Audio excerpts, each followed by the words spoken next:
This conference will now be recorded. Jackson, we're ready anytime. Wonderful. Thank you. Welcome all. With that, Zach, would you go? Well, we'll go ahead and call the October 7th, 2020 Executive Committee public hearing to order. First item on the agenda is the roll call. Zach, if you would, please. Certainly. When I call your name, please signify your presence. Jackson Bogan. Here. Tom Murtaugh. Present. Gary Schroeder. Here. Jerry Reynolds. Here. Carl Griffin. Here. Larry Leverins. Here. Greg Jones. Greg has let us know he will be absent today. We do have a quorum, though. Thank you very much. With that, we'll go on to the approval of the minutes. I move to approve the minutes from the September 2nd, 2020 meeting as submitted. I second that. A motion, a second. All in favor? Aye. Aye. Aye. Aye. Opposed? That motion carries. On to new business. I move to continue S 4938 Moulter 2 subdivision minor sketch and S 4939 Newton Farm subdivision minor sketch to the October 21st APC meeting for both to complete required soil testing. A second. We have a motion and a second. All in favor, signify by aye. Aye. Aye. Opposed? That carries.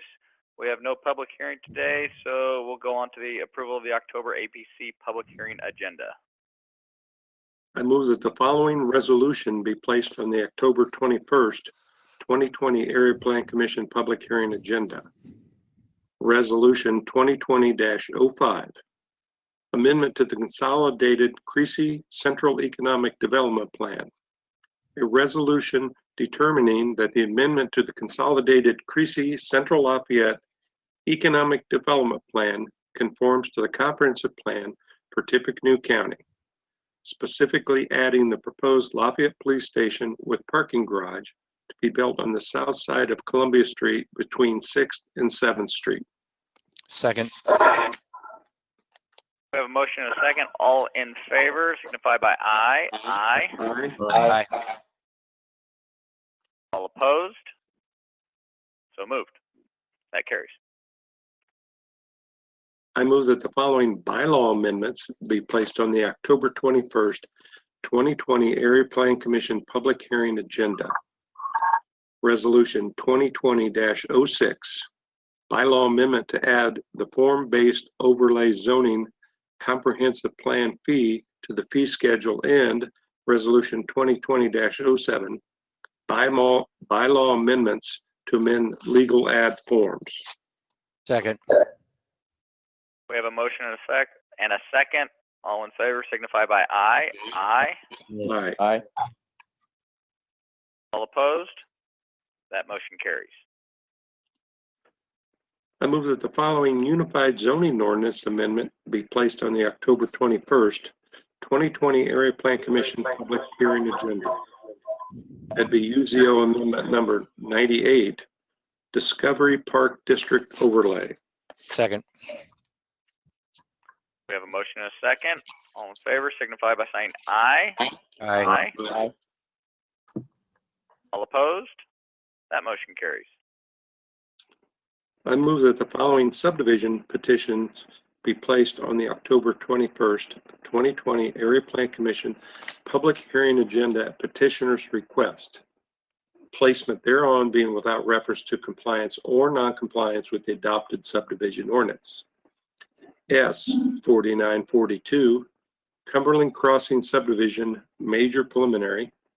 S 4943, JSD Estates Phase 2 Major Preliminary, and S 4944 Paramount Shores Subdivision Major Preliminary. Second. All in favor, signify by aye. Aye. All opposed? That motion carries. I move the following rezoning petitions be placed on the October 21st, 2020 Area Plan Commission public hearing agenda. Those would be Z 2798, West Lafayette Public Library Leasing Corporation, Anastasia Pertulis, West Lafayette Public Library PD, PDNR to PDNR, Z 2806, Tippecanoe Development LLC, A to R1, Z 2807, Jetboy LLC, GB to I3, Z 2808, Stephen McIntyre, NB to R1, and Z 2809, Purdue Research Foundation, GB, NB, OR, PDMX, PDMR to CBW. Second those. Did we have a second, Carl? I second. We have a motion and a second. All in favor? Aye. Aye. All opposed? That carries. There are no new cases for the ABZA, so we're on to the determination of variances. I move the following request for variance from a unified zoning ordinance is not a request for use variance prohibited from consideration by ordinance and statute. That is case 2020-17, Upper Main Development LLC. I second. We have a motion and a second. All in favor? Aye. Opposed?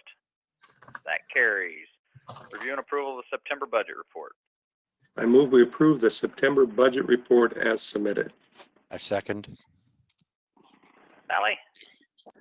Okay, there are a couple things to point out to you. If you look at the middle column that says mid-year/end year transfers, you'll see that we're moving what amounts to a total of $30,000 out of full-time personnel, and we're moving it into other professional services. That is so that the contract for Mercer Group, the executive search company that we're using to find my replacement, can be paid. The $30,000 includes a contract amount and then a maximum amount of expenses that could total $30,000. That request is going to the county council because it's between budget series, and that'll be heard Tuesday morning at the council meeting. Then if you look at expenditures this month, under minor equipment, there's an expense for $824. I was able to use that money to upgrade 4 monitors for GIS staff, but 2 of those monitors, so 80% of half of that amount, we can bill to INDOT for our federal PL money, and the county general fund will get 80% of half of that back. Down under dues and subscriptions, there's an amount of $318.02. 249 of that was for GoToWebinar for us to host the MPO conference last week. And then the rest of that is the Lafayette Leader subscription for the next year. Wonderful. Thank you, Sally. Any questions? Hearing none, we have a motion and a second. All in favor of approval signify by aye. Aye. All opposed? That carries, and I believe there's one more step, Gary. If there's no other business, I move to adjourn. So moved. All right. Over to you, Larry. Thanks, Jackson. Thank you. Zach, While we are wait, we? Sally, Larry, how's the, If I could interrupt for just a minute. Certainly. So far, there is nobody who has appeared in the room to present, but if somebody does, again, I will let you know. We do have Liz Solberg also on GoToMeeting, and she would like to read a letter from the League of Women Voters when we get to the solar ordinance portion. Very good. Thank you. I'd say give us a minute or two, Larry, just in case Okay. anybody's trailing in. All right. I'll give you a heads up. Clock on. Ellie, while we wait that minute, how riveting was it to host the MPO conference virtually? That had to be great. Well, I got a couple of nice complimentary emails after the fact. On our end, the technical end, I thought everything went really well. So I was pleased, and the speakers did a really nice job and had nice meaty information for us. So we'll hope that next October we'll be able to have everybody here in town. Good deal.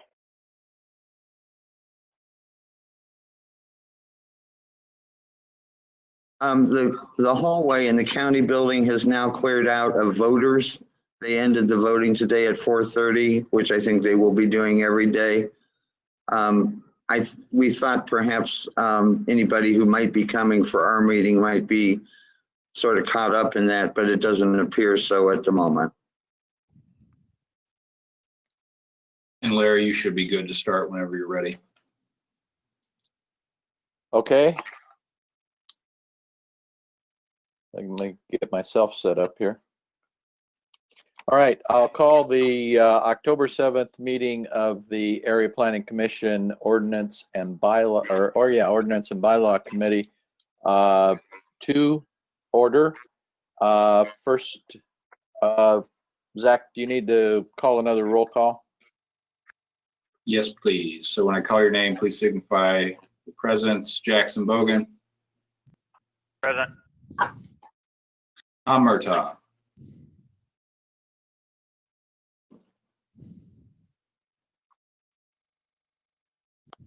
Tom, you there? I see him. We'll come back to him. Gary Schroeder. Here. Jerry Reynolds. Here. Vicky Pearl. Present. Carl Griffin. I'm here. Larry Leverins. Here. Greg Jones, absent. And I believe Tom Murtaugh is here. He just stepped away. Yeah, I'm sorry, I had to take a phone call real quick, but I am here. We're all good, and we do have a quorum. Very good. Thank you, Zach. First item of business is approval of minutes from the September 2nd meeting. I move we approve the minutes from the September 2nd, 2020 meeting as submitted. Second. Have a motion and a second. Any changes, additions, corrections? Hearing none, all those in favor signify by saying aye. Aye. And any opposed? And that passes. Got two bylaw amendments to consider today. Brian, you want to start with the first one? Sure, I'd be happy to. You've looked at your memorandum on the first point there, and I wanted to just correct a little nuance in what Kathy had written up. When we originally passed the form-based overlay a couple of years ago, there was reference in the ordinance to a fee. We never got around to actually getting the fee on the schedule.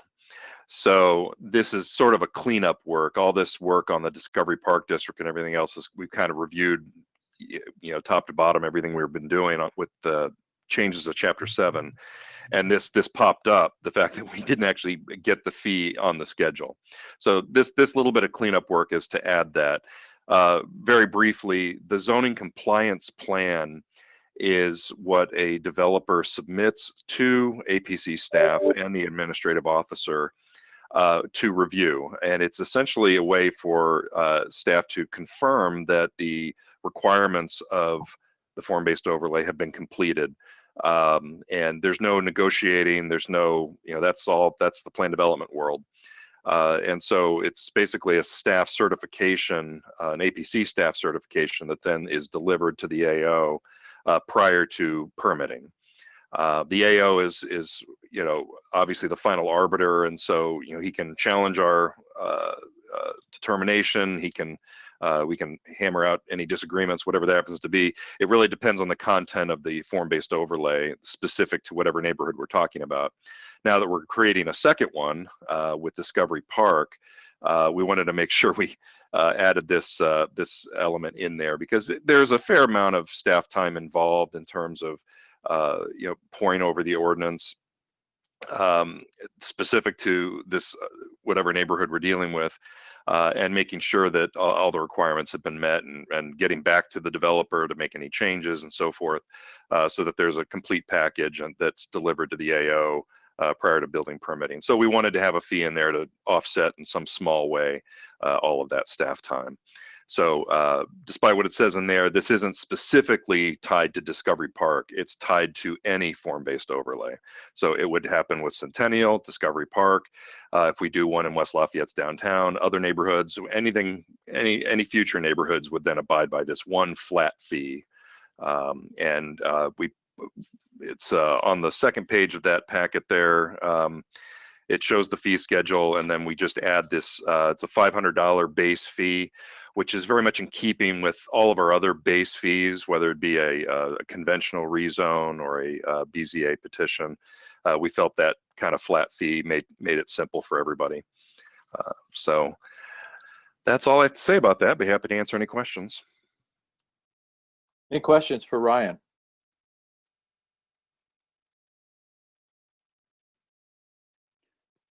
Okay, so these, give me a procedural answer here, Sally. Does this needs to do what? Do we need to move to send this on to the full APC? That's correct. Okay, I will take I a do want to motion. do a voice. Sorry, Larry. I do want to do a voice vote whenever there's a motion in a second. I move that we would approve the $500 fee for form-based overlays and advance that on to the full commission. Second. Okay, any questions, comments?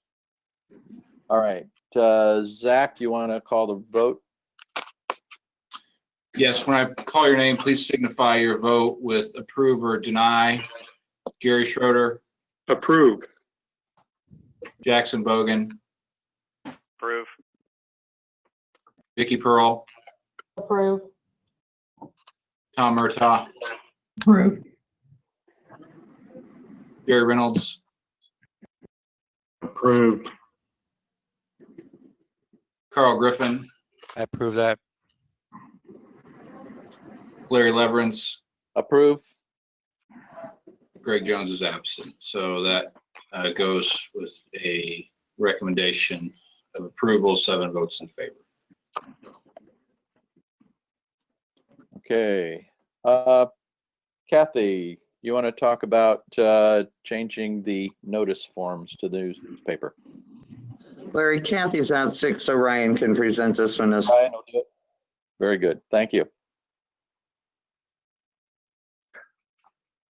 Well, again, referring to this report, this will be point 2. One of our 2 newspapers, the Lafayette Leader, is no longer accepting paper copies of PDF or PDF copies of legal notices. As Kathy says in her report here, the most time-consuming part of publishing legal ads is the required meets and bounds legal descriptions for subdivision requests, and that's what the newspaper would like to have to avoid having to retype. So this change will save developers sum of money, since legal ads are billed by the length of the ad, and some legal descriptions, as some of you may be aware, are extensive. So by eliminating that requirement, I think we're making the process a little more efficient for eliminating the requirement for the legal description. And I think it'll be kind of easier on everyone. It will, the only negative that we speculate on, as the report states, is less income for newspapers. That is true. But we sort of feel that on balance, this is a good way to go. And so staff is supporting these changes, or this particular change to the meets and bounds descriptions for legal ads. Be happy to answer any questions.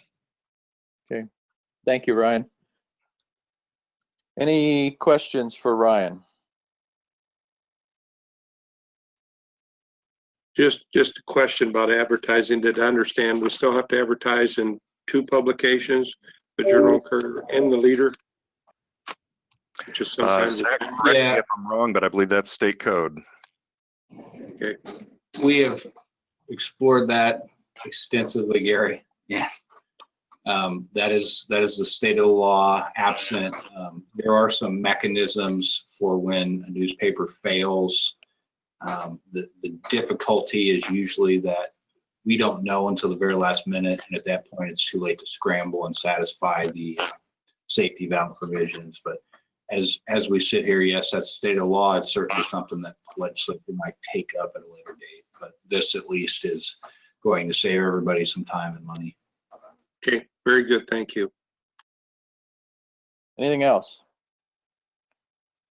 Gary, I would entertain a motion. I move that we adopt the new forms for legal notifications and send those to the full commission for approval. Second. Okay, I have a motion and a second.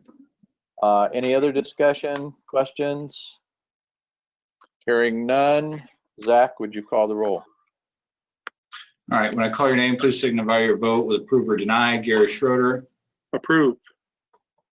Jackson Bogan, Approve. Vicky Pearl, Approve. Tom Murtaugh, Approve. Jerry Reynolds, Approve. Carl Griffin,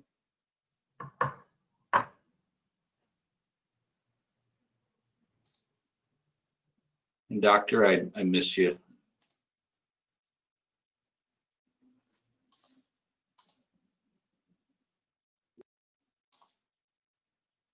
Maybe having some Okay, approved. technical.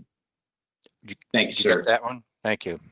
Yep, we're good. Larry Leverance. Approved. All right, 7 votes in favor of moving that on with a recommendation. Okay, thank you, Zach. Next item on the agenda has to do with solar energy systems amendment. Does Ravita have that? Yes, I do. I had to unmute myself. Can you all hear me? Just Yes. nod. Okay, Yeah. wonderful.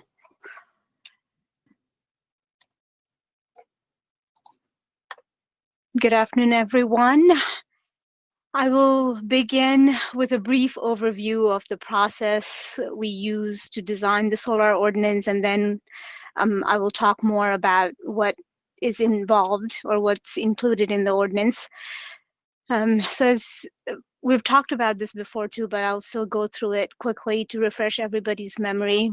We looked at solar ordinances from communities in Indiana as a reference to see how they regulate solar energy systems in their communities. We also looked at some model ordinances from different states. Most recently, we looked at Indiana's draft model ordinance, and we have incorporated some of their proposals into our own. The reason, obviously, to do all the background research was to establish some baseline for us to start. And beside the 2 things that I mentioned earlier, we also used resources from American Planning Association's publications to guide us through this process. So primarily, we're looking at accessory use, primary use, building versus ground mounted, different system sizes, and how do they deal with the solar energy system at its end of life. So these were the things that we're looking at when we reviewed all the ordinances. So based on our research and interaction with some stakeholders, we were able to design, well, the findings from all the research was that each ordinance highlighted or discussed lot coverage, setback, parking, visual buffer, fencing, noise, height, glint clear, and they also talked about decommissioning, meaning how the community deals with these systems when they have, fulfilled their purpose. And that's what we have included in our ordinance. Oh, sorry about that. So today, we will share our proposal with the members of the Joint Committee and general public. Hopefully we'll get some constructive feedback, and this is purely for discussion. It's a draft proposal, as I said, and it probably needs a little more work and a little more feedback from all the committee members as well as the general public before we can finalize it. So our proposal includes 2 use, accessory use and primary use. Under accessory, we're allowing ground-mounted and building-mounted solar systems, which would go on any existing primary use. Under primary use solar energy system, we have allowance for 2 types: community scale solar energy system and large-scale solar energy system. So community scale, the idea behind community scale solar energy system is to have or allow individuals who are interested in generating the energy on site and use it on site. So a lot of institutional uses can benefit from this category. Large scale is primarily to generate energy to sell it in the wholesale market. So that's the 2 major primary use that we have included in this ordinance. So going back to the accessory use, the main distinction or the allowances for building mounted and ground mounted is that for building mounted, we're allowing 5 feet above the existing maximum allowed height. And for ground mounted, we have proposed a maximum height of 15 feet from the ground. And for building mounted, in terms of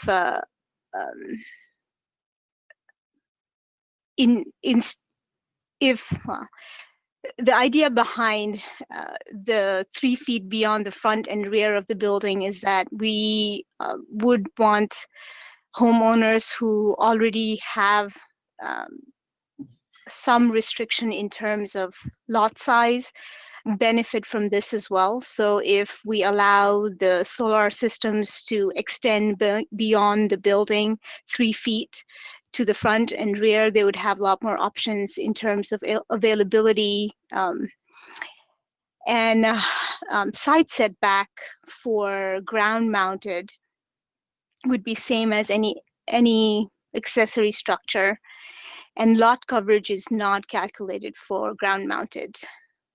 And also, I'm sorry, the setbacks for ground mounted accessory structure would be same as an accessory structure requirement that we currently have in our ordinance.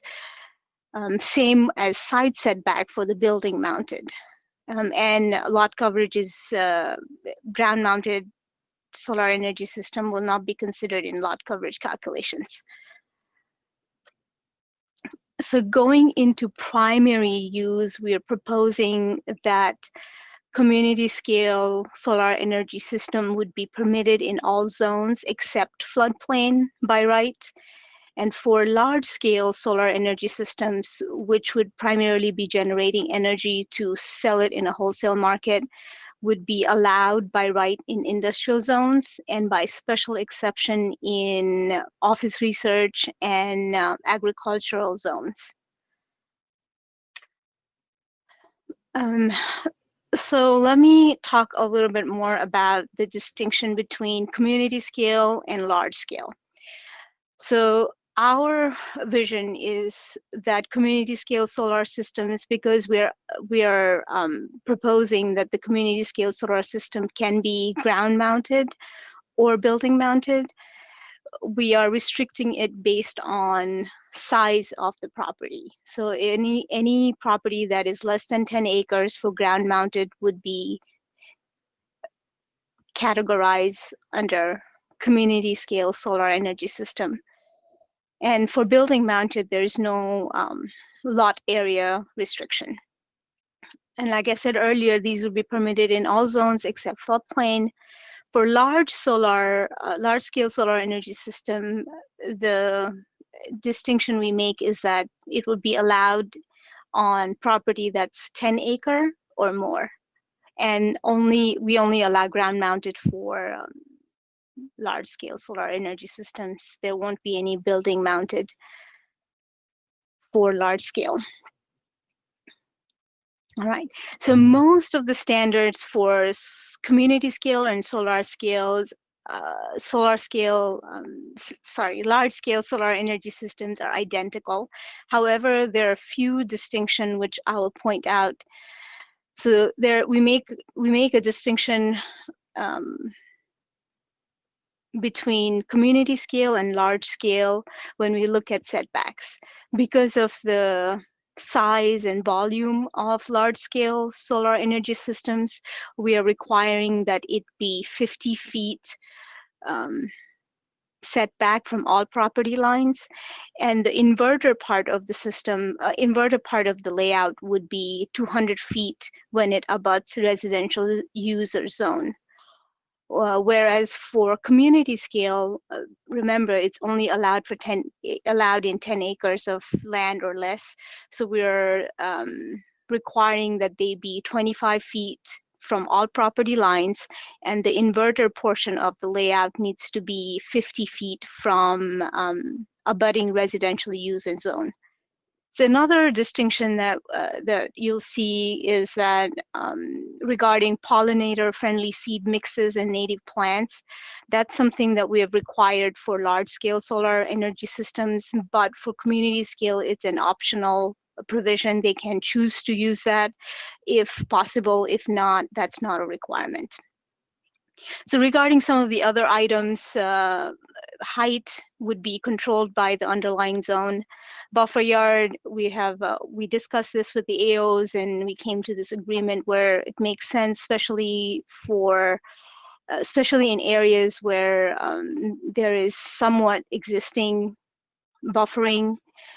AOs would have ability to make that decision based on site. Regarding parking and lot coverage, in our research, we found that those are usually exempt, which logically makes sense. So we have chose to adopt that in our ordinance as well. Regarding glint and glare, typically there are federal and state regulation which amply addresses those issues. So we are referring to those regulations with this ordinance. And we also have our own regulation regarding airport district. So we have referred to that as well in this ordinance to make sure we've covered all our bases. And decommissioning plan is required for both. I'll talk a little bit more about decommissioning plan in a second here. But let me discuss, at least present pollinator-friendly seed mixes and native plants requirement. This was something that came out of a conference that I attended, and also I discussed this with student groups here in the community, and they advocated for this very well. And based on the conference attendance and the knowledge that I acquired from the conference and some of my own research, pollinator-friendly seed mixes and native plants are great for farmland conservation because solar energy systems stay for maybe 25, 30 years. And, we do have to make sure that the land survives that use and is able to recover from somewhat extensive industrial use. So allowing pollinator-friendly seed mixes and native plant conserves the farmland for future crop production. So that's the reason why we have included it in a large-scale solar energy systems. So for that to happen, some of the requirements that we've included is the minimum of 36-inch space between the ground and the solar panels, so that variety of native plants and seed mixes can survive and thrive underneath. And the next thing that we've included is that every proposal that comes to us for review and approval regarding pollinator-friendly solar farms needs to be reviewed by registered landscape architect or certified ecologist or licensed horticulturist to make sure that these seed mixes do well, depending on the region. Talking about decommissioning plan and removal requirements, the reason behind this is that we need to secure some funds for safe disposal of solar energy systems at its end of life. And to do that, some of the requirements that we have included in the proposal is that, of course, all solar installations and related electrical and mechanical equipments needs to be removed from site and safely disposed. But we are allowing landowners to request retention of pollinator-friendly seed mixes, driveways, and fences if they want. And that's something that could be done if the landowner is interested to do. So decommissioning portion talks about requiring solar developer or the applicant to provide us with itemized cost estimate to decommission the systems prepared by professional engineer or contractor with expertise in removal of solar facilities. And this cost estimate will not include any salvage cost or salvage income that they could have.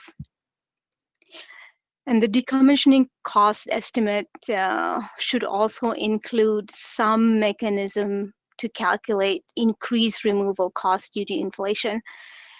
There are a lot of information on this, not from communities in Indiana, but from American Planning Association.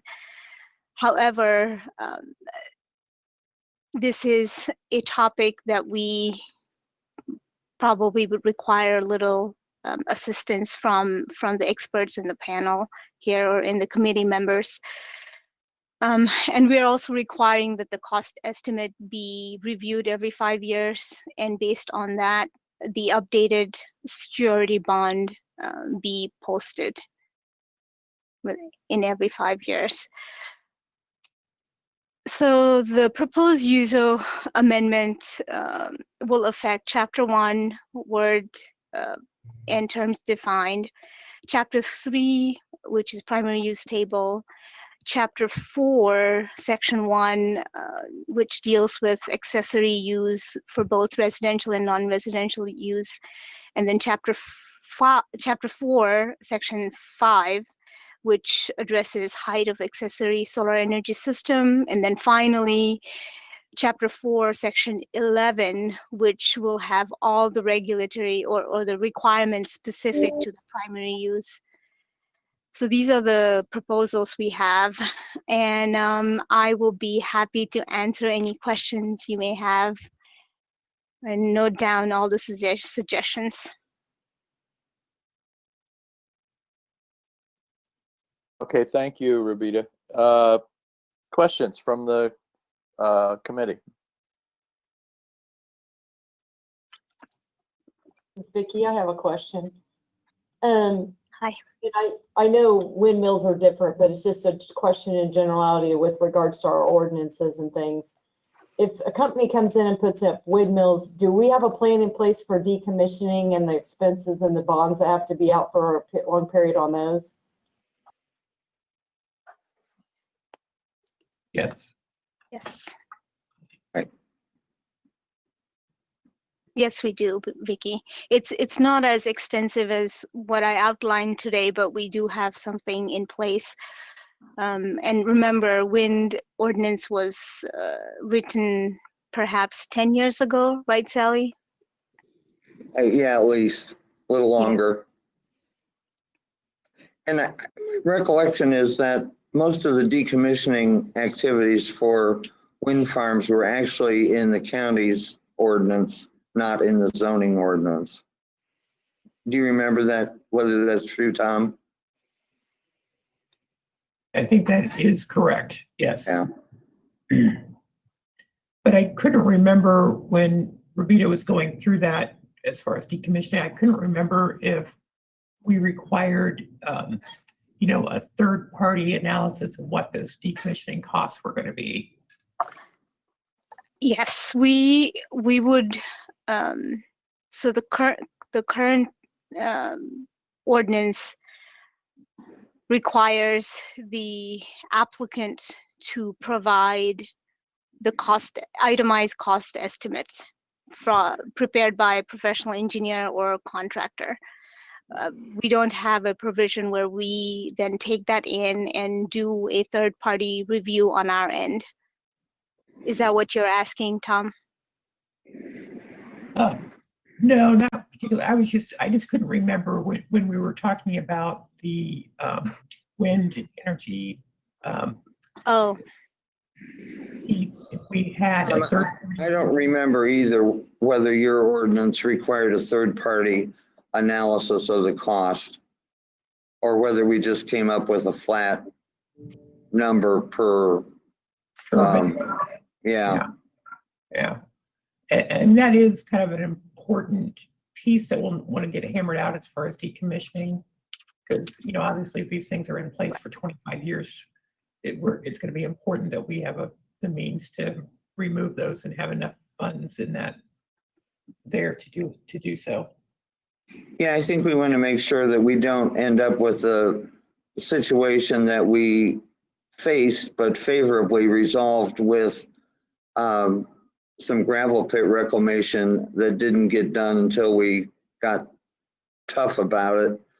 But what we did know was that the amount of the bond that we required for reclamation 15 years ago was not going to be sufficient to actually finish the reclamation if push came to shove and we had to do that. Yeah. So we're trying to avoid that situation here. So there will be a bond required for the, whatever it is, the estimate, if there's a third party or not. How are we coming up with that value, or that's kind of a discussion topic? Is that what we're? Well, it'll be based on the wind, or I'm sorry, the solar developer's professional engineer or hiring a contractor who has experience in removing solar facilities, and they will have to provide the estimate for us. It's pretty much what we do with subdivisions when we're requiring a bond for infrastructure. It's the developer's professional engineer who comes up with that cost estimate.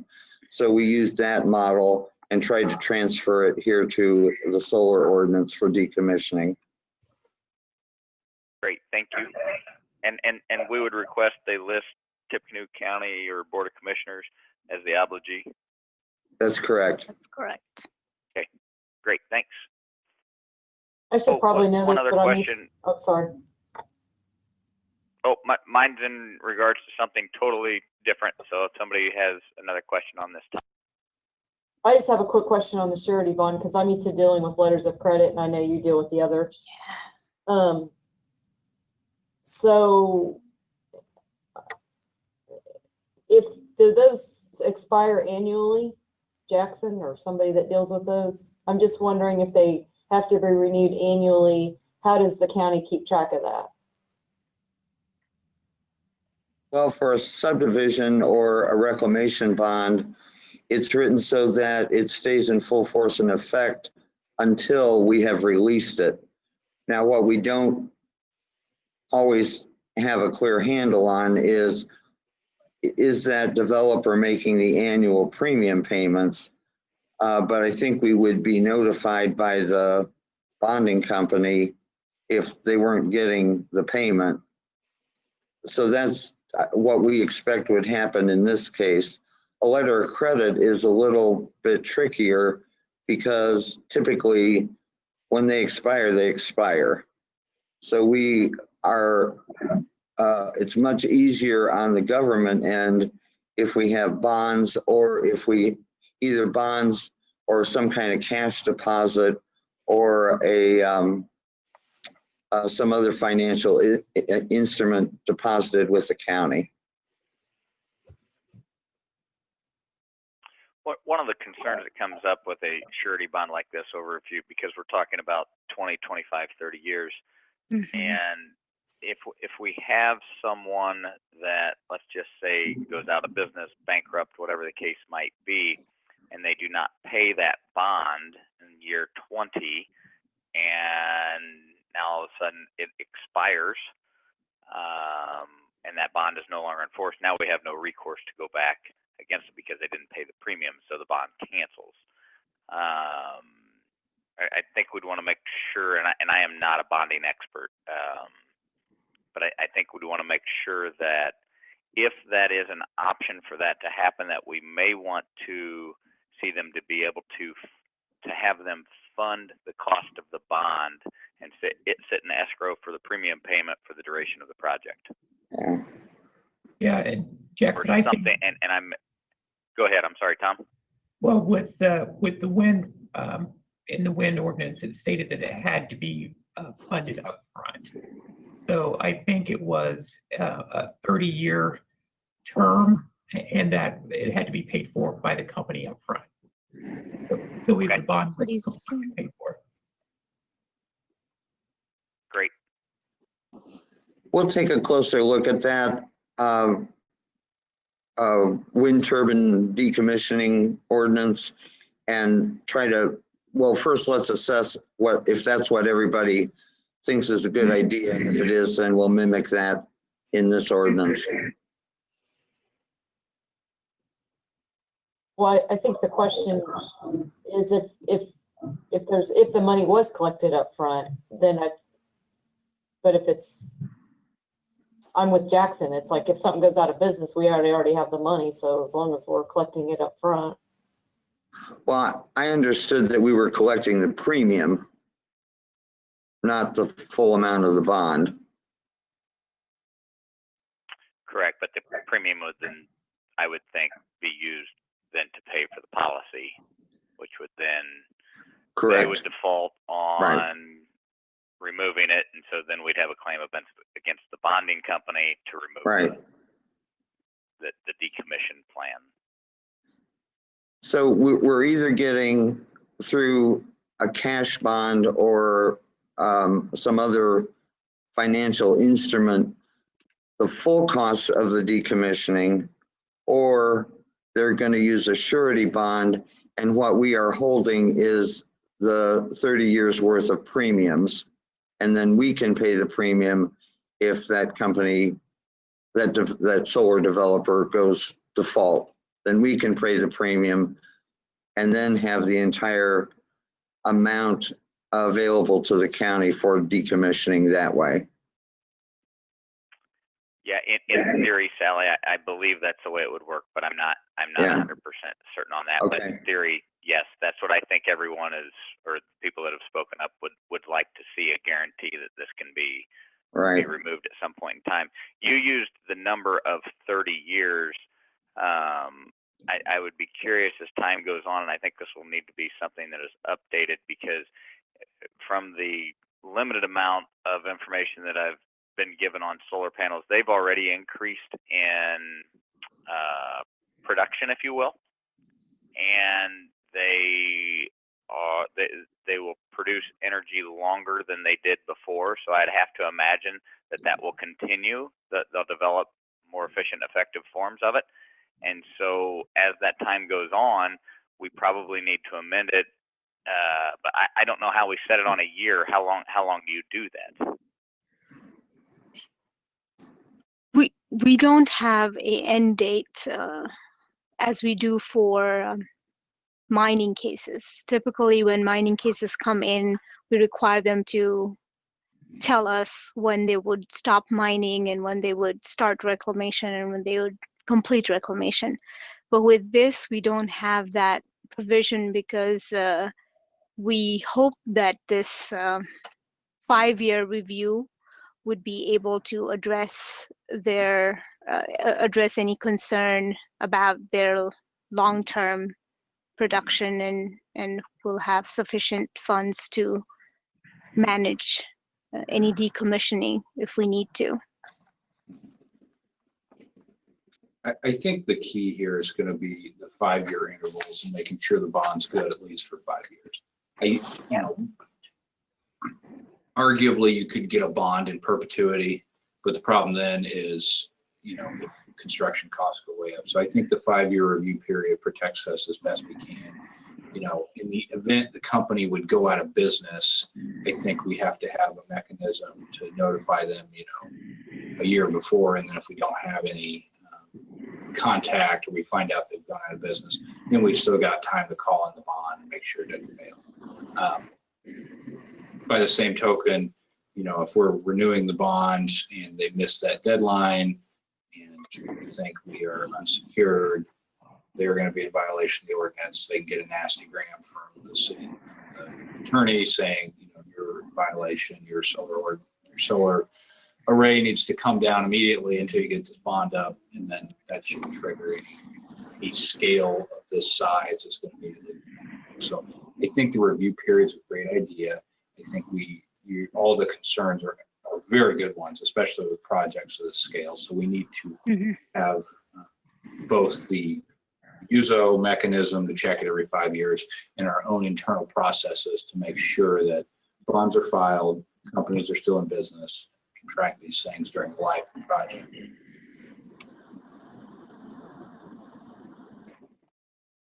Not getting too deep into the weeds here with the bonding thing, but would the bond also include, when you say the decommissioning cost estimate shall include a mechanism for calculating increased removal costs due to inflation, those increased costs, would they then be included in the bond?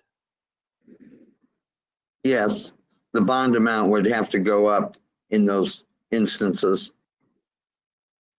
Would that happen, and again, this is my ignorance in bonding, would that happen over a period of time, let's say every 5 years that bond reconsidered, or every year, or some period of time that bond reconsidered and a new cost going into that bond? How does that work?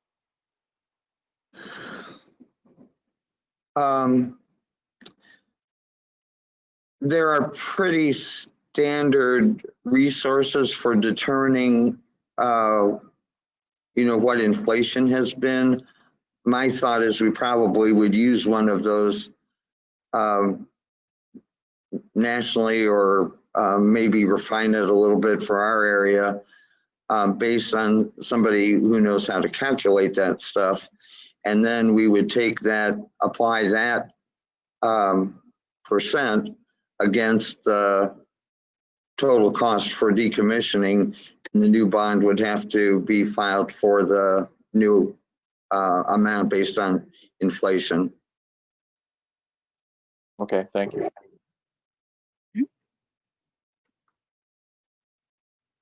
Any other comments? Sally, you said you had a letter. Yes, and Liz Solberg is here to read that. Okay. Well, it's a very, very brief comment. Thanks so much for the opportunity to be with you virtually rather than having to come down and be at the county office building. As Sally said, my name is Liz Solberg, and I'm the co-chair of the Environment and Sustainability Committee of the League of Women Voters of Greater Lafayette.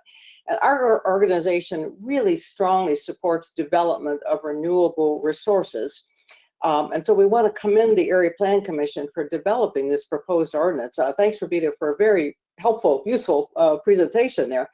Although the League is not prepared today to comment on the specifics and the kind of details that you very well discussed, we do want to take this opportunity to applaud this important step in helping our community lead the way to a more sustainable future. Thank you. Thank you, Ms. Solberg.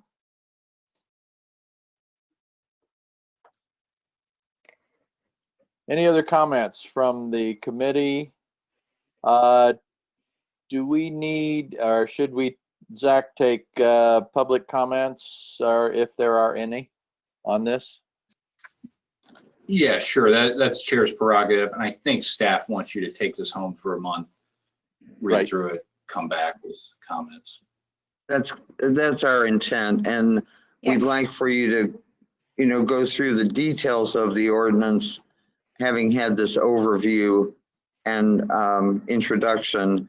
And then next month, we would be getting into the weeds on the specifics, how far should the setbacks be? Are we going to require for certain kinds of large scale farms? Are we going to require the pollinator friendly plantings? We'll get into those details next month. And if we don't finish that next month, then we'll go another month. But we want everybody to feel like they've had an opportunity to discuss those details. Okay. Sally or Ryan, are there any other public comments out there? Yeah, I've been scanning social media and we currently have no comments. Okay. Let me give that a minute, and if there are any. So Sally, if you'll just, or one of you, time me a minute and see what we get. Okay, I've started timing. I would like to know from Ryan or Larry here in the room whether we can tell how many people are following this meeting on YouTube or Facebook. Yeah, we currently have 3 on YouTube and 4 on Facebook. Okay. Hi, this is Steve Clevenger. Can I say something real quick? Of course. Sure, Steve. I did talk to Rabita just a little bit yesterday, and I do have some comments on the specifics. I figured I'll just go ahead and email those to Rabita. Sure, that would be great, Steve. Rather than going through them now. That would be wonderful, Steve. Thank you so much. Okay. Thanks, Steve. Yep, thank you.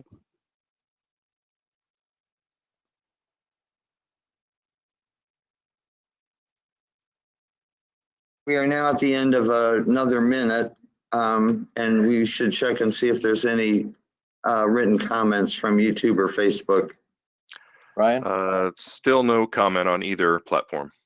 Okay, very good. I will say also that I want to commend Rabita, kind of referred to working with students on this, and I want to commend their input as well. I think they're very concerned and have really offered some good insight to this, as well as some other of our environmental concerns that we've been dealing with over the last few years. So thanks to them as well. Any other citizens' comments? I'll give you another minute to throw in there. Okay, I got the watch started. All right. While that's going on, I encourage everyone to take a look at this ordinance, this amendment, and be prepared next month to really dive into this and see what we can put together and go with it. One thing I might say is that for the community scale solar, what we're thinking somebody might want to do is provide alternative energy, say at an apartment complex, or an industrial park might devote an outlot in the industrial park to help provide electricity just within that industrial park. Or a shopping center might have rooftop solar to help power the commercial center. So those are the kinds of things that we're thinking about as examples in a community solar application. Sally, would that be the same as TSC wanted to do the school? If they're looking for to put solar array at a school, for example? If TSC was doing it for one school only, it would be in the accessory range. Okay. Even less regulated. If they were going to do, they might, in the Harrison Burnett Creek Battleground Middle School complex at 600 North. Right. They might take property from one of those schools and create a community scale in which they would be providing energy for 3 different schools. 1 might be on site and 2 might be off site. In that situation, it would probably be community scale, but if it was just 1 school, 1 solar array, that would be accessory. Okay, thank you. Any So comments, we Ron? have another minute. We have no further public comment. Okay. Thank you, everyone. If there are no other comments from the committee, Gary, I will take a motion. I move to adjourn. Thank you. Okay. Thank you, everyone. Thanks for putting all these together, and we'll see you next month. Great. Or actually, in a Good. couple weeks. Good night. Thanks, everyone. Thank you. Goodbye. Thank you.